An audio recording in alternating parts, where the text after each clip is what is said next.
പ്രിയപ്പെട്ട സുഹൃത്തുക്കളെ, ഇന്നിടെ കൊച്ചു കൊച്ചു കാര്യം പറയാനാണ് ഞാൻ ഇന്ന് ഇപ്പോൾ ഈ ഗ്രൂപ്പിൽ വന്നത്. ഓഫ് ഇന്ത്യയിൽ ഒന്ന്, ഞാൻ സുരേഷ് ഗോപിയുടെ ഒരു നിശ്ചയദാർഢ്യവും അദ്ദേഹത്തിന് കിട്ടിയ 2 അധികാര സ്ഥാനവും, ഒന്ന് ടൂറിസം, 2 പെട്രോളിയം മന്ത്രാലയത്തിൽ. അപ്പം രണ്ടും സഹമന്ത്രിയാണ്. അദ്ദേഹത്തിന് സഹമന്ത്രി സ്ഥാനം കൊടുക്കുന്നതിന് പകരം ഒരു ക്യാബിനറ്റ് പദവി കൊടുത്തിരുന്നെങ്കിൽ കൊള്ളാം എന്ന് ചിന്തിക്കുന്ന ആളാണ് ഞാൻ. ഞാനത് പറയണമെന്ന് ആഗ്രഹിക്കുന്നതിന് മുമ്പ് നമ്മുടെ കമ്മ്യൂണിസത്തിന് സുധാകർ സാർ ഇത് പറഞ്ഞു. കായംകുളം സുധാകർ സാർ അദ്ദേഹം പറഞ്ഞ് കിട്ടിയായിരുന്നേ കൊള്ളാൻ പറഞ്ഞു. അതാണ് പൊളിറ്റിക്സ്. ഇതാണ് നമ്മുടെ ഓപ്പോസിറ്റുള്ള ഒരാളാണെങ്കിൽ പോലും അദ്ദേഹം വളർന്നു വരട്ടെ. തൃശ്ശൂർ എങ്ങാണ്ടൊരു മേജറോ മറ്റോ അദ്ദേഹത്തെ പോയി കണ്ടെന്ന് പറയും.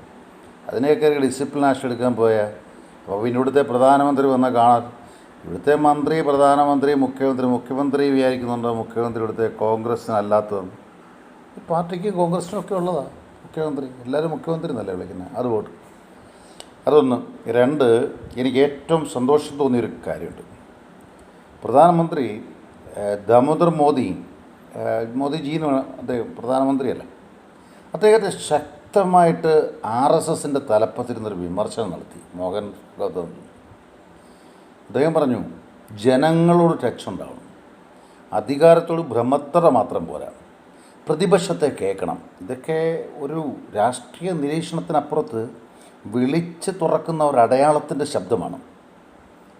മനസ്സിനെ വാതിൽ കൊട്ടി വിളിക്കുന്ന ഒരു സ്വരമാണ്. അപ്പം അതുകൊണ്ട് അദ്ദേഹത്തിൻ്റെ ചിന്തയും, പ്രതിപക്ഷത്ത് ആശയമുള്ളവനെ ഉണ്ടെങ്കിൽ ആ ആശയം കാണണം.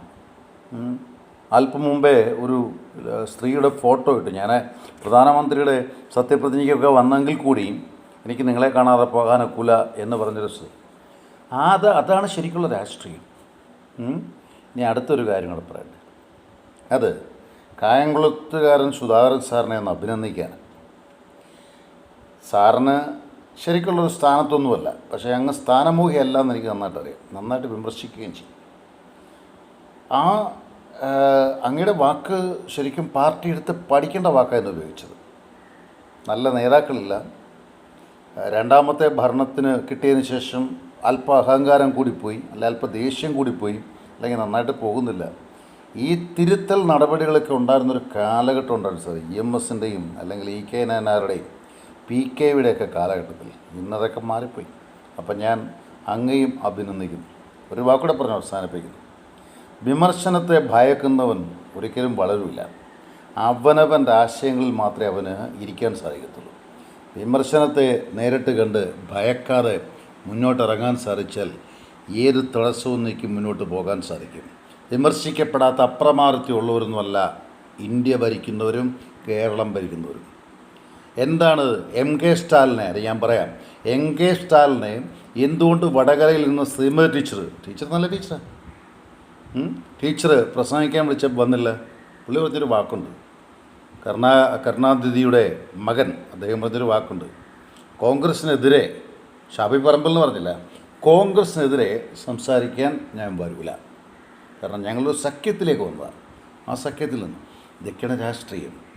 അല്ലാതെ കമ്മ്യൂണിസ്റ്റുകാരൻ്റെ ചുവപ്പ് കണ്ടുകൊണ്ടോ, BJPക്കാരൻ്റെ മഞ്ഞ കണ്ടുകൊണ്ടോ, കോൺഗ്രസ്സുകാരൻ്റെ നീലയും വെള്ളയും കണ്ടുകൊണ്ടോ പരസ്പരം വിമർശിക്കുകയല്ല വേണ്ട. ഏതെങ്കിലും നല്ല ആശയം കൊണ്ട് എടുക്കാൻ സാധിക്കട്ടെ.